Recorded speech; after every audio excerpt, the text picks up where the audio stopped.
जय हिंद दोस्तों, current affairs today's में आपका स्वागत है। और दोस्तों आज है 9 सितंबर 2021 और 9 सितंबर 2021 से जितने भी करेंट अफेयर्स के क्वेश्चन हैं जो राष्ट्रीय एवं अंतर्राष्ट्रीय स्तर के हैं उसको आज हम डिस्कस करेंगे। और दोस्तों इस वीडियो का अगर आप पीडीएफ डाउनलोड करना चाहते हैं तो हमारे टेलीग्राम चैनल से डाउनलोड कर सकते हैं।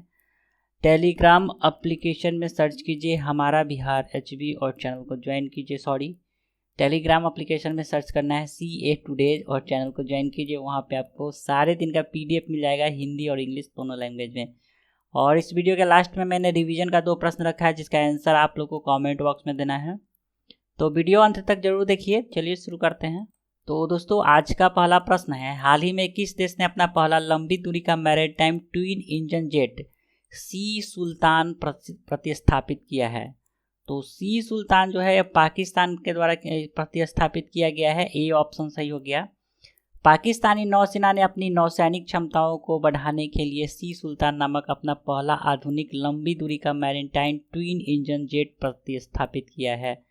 यह विमान ब्राज़ील के द्वारा निर्मित किया गया है। अब दोस्तों नाम आया है पाकिस्तान का, तो पाकिस्तान से जुड़े करंट अफेयर्स एक बार देख लेते हैं। तो हाल ही में पाकिस्तान ने स्वदेश में विकसित guided multi launch rocket system Fatah one का सफलतापूर्वक परीक्षण किया है। हाल ही में पाकिस्तान सरफेस टू सरफेस परमाणु सक्षम बैलिस्टिक मिसाइल गजनवी का परीक्षण किया है। हाल ही में पाकिस्तान ने 3 अगस्त 2021 को विभिन्न परियोजना के कार्यान्वयन में तेजी लाने के लिए चीन पाकिस्तान आर्थिक गलियारा के लिए खालिद मंसूर को नया पॉइंट मैन नियुक्त किया है। हाल ही में पाकिस्तान ने चीन के कैंसिनो बायो कोविड-19 टीके का उत्पादन शुरू किया है। पाकिस्तान ने 1100 मेगावाट परमाणु ऊर्जा संयंत्र का शुभारंभ किया है। इसे औपचारिक रूप से Karachi nuclear power plant unit 2 के नाम से जाना जाएगा। इसे चीन के सहयोग से बनाया गया है। इसका निर्माण कार्य 2013 में शुरू किया गया था। अगला प्रश्न है, हाल ही में किस देश ने पनडुब्बी प्रक्षेपित बैलिस्टिक मिसाइल SLBM योनहाप का परीक्षण किया है? तो यह दक्षिण कोरिया किया है। बी ऑप्शन सही हो गया। नाम याद रखिएगा योनहाप। और इस तरह का क्षमता विकसित करने वाला परमाणु हथियार रहित पहला देश बन गया है दक्षिण कोरिया।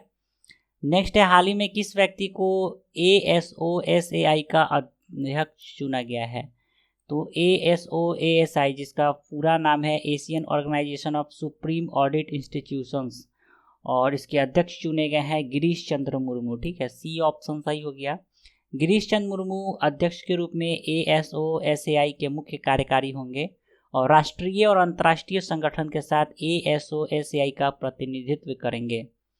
अगला प्रश्न है, हाल ही में अंतर्राष्ट्रीय साक्षरता दिवस कब मनाया गया है? तो अंतर्राष्ट्रीय साक्षरता दिवस मनाया गया है 8 सितंबर के दिन। डी ऑप्शन सही हो गया। इसका विषय वस्तु रहा इस वर्ष का literacy for a human centred recovery narrowing the digital device. पहली बार अंतर्राष्ट्रीय साक्षरता दिवस दोस्तों 1967 में मनाया गया था। अगला प्रश्न है, हाल ही में अफगानिस्तान के कार्यवाहक प्रधानमंत्री के रूप में किसे नियुक्त किया गया है? तो मुल्ला हसन आखुंद को। ए ऑप्शन सही हो गया। इसके अलावा पाकिस्तान के गृह मंत्री के रूप में सिराजुद्दीन हक्कानी को नियुक्त किया गया है। अगला प्रश्न है, हाल ही में एक्जिम बैंक का प्रबंधक निदेशक किसे नियुक्त किया गया है? तो एक्जिम बैंक के प्रबंधक निदेशक नियुक्त किए गए हर्ष भूपेंद्र बंगारी। सी ऑप्शन इसका सही हो गया। अब नियुक्ति से प्रश्न आया तो हाल ही में जितने नियुक्ति हुई एक बार नजर डालते हैं। तो G20 मीट के लिए शेरपा के रूप में पीयूष गोयल को नियुक्त किया गया है। ऑटो कंपोनेंट इंडस्ट्रीज ACMA के ने संजय जे कपूर को 2 साल के कार्यकाल के लिए नया अध्यक्ष चुना है।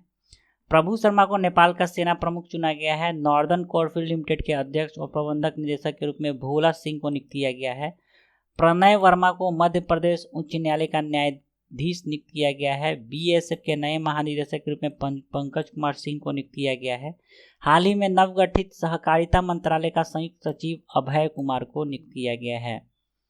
अगला प्रश्न है, हाल ही में पर्यावरण पर पहली भारत जापान उच्च स्तरीय नीति वार्ता का आयोजन कब किया गया है?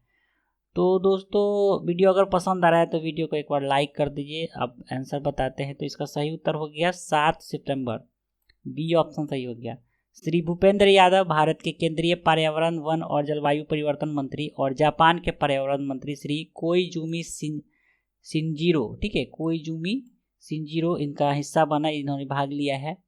नेक्स्ट है, हाल ही में किस मंत्रालय के द्वारा 9 सितंबर 2021 को स्वच्छ भारत मिशन चरण 2 के तहत स्वच्छ सर्वेक्षण ग्रामीण 2021 को लॉन्च किया गया है? तो यह जल शक्ति मंत्रालय के द्वारा लॉन्च किया गया है, डी ऑप्शन सही हो गया। स्वच्छ सर्वेक्षण ग्रामीण का उद्देश्य देश में खुले में शौच मुक्त हस्तक्षेप और परिमाणों के गतिवर्धन का समर्थन करना है। सर्वेक्षण के हिस्से के रूप में गांव, जिला और राज्यों को प्रमुख मानकों का उपयोग करके रैंक किया जाएगा। अगला प्रश्न है, हाल ही में किस राज्य में भारत का पहला डगोंग, जिसको समुद्री गाय कहा जाता है, संरक्षण रिजर्व स्थापित किया जाएगा? तो यह तमिलनाडु में किया जाएगा, ए ऑप्शन सही हो गया। अब दोस्तों नाम आया तमिलनाडु का, तो चलिए इसके बारे में जानते हैं। तो दोस्तों ये रहा तमिलनाडु, जिसका सीमा दोस्तों आंध्र प्रदेश, कर्नाटक और केरल से सटा हुआ है। तमिलनाडु की राजधानी चेन्नई है, मुख्यमंत्री है एम.के. स्टालिन, राज्यपाल है बनवारी लाल पुरोहित। उच्च न्यायालय मद्रास उच्च न्यायालय है, जिसका स्थापना 1862 में हुआ था, जो कि चेन्नई में है।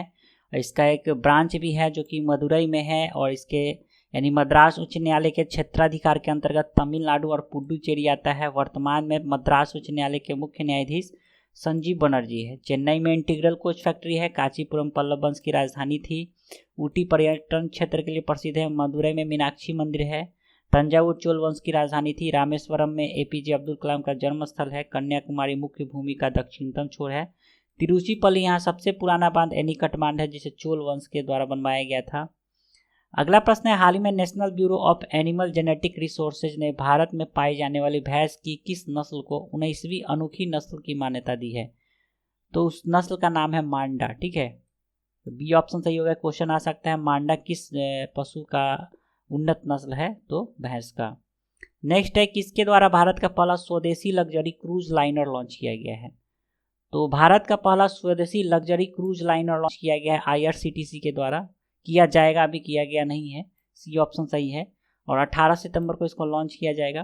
तो Indian railway catering and tourism corporation 18 सितंबर 2021 को भारत का पहला स्वदेशी क्रूज लाइनर शुरू करेगा। IRCTC ने messrs waterways leisure tourism private limited द्वारा संचालित कार्डेलिया क्रूज के साथ हाथ मिलाया है और समझौते पर हस्ताक्षर किया है।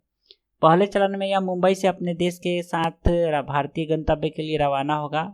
मई 2022 में क्रूज को चेन्नई में हस्तांतरित किया जाएगा। अगला प्रश्न है, हाल ही में महाराष्ट्र में ग्रामीण अर्थव्यवस्था को बढ़ावा देने के लिए भारत और एशियन डेवलपमेंट बैंक के बीच कितने ऋण के लिए एक समझौता ज्ञापन पर हस्ताक्षर किया गया है? तो $300 मिलियन, ए ऑप्शन सही हो गया। अब दोस्तों नाम आया महाराष्ट्र का, तो महाराष्ट्र से जुड़े करंट अफेयर्स एक बार देख लेते हैं। अगला प्रश्न है, हाल ही में आयुष मंत्रालय के द्वारा देश भर के 45 से अधिक स्थानों पर आयुष आपके द्वार अभियान की शुरुआत मुंबई से की गई है। हाल ही में महाराष्ट्र राज्य सरकार ने राजीव गांधी साइंस सिटी स्थापित करने की घोषणा की है। महाराष्ट्र सरकार ने गरीब परिवार को कोरोना वायरस संक्रमण से अपने पति को खोने वाली महिलाओं के लिए विशेष मिशन वत्सल्य शुरू किया है। हाल ही में महाराष्ट्र लोकायुक्त के रूप में विद्यासागर कनाडे को नियुक्त किया गया है।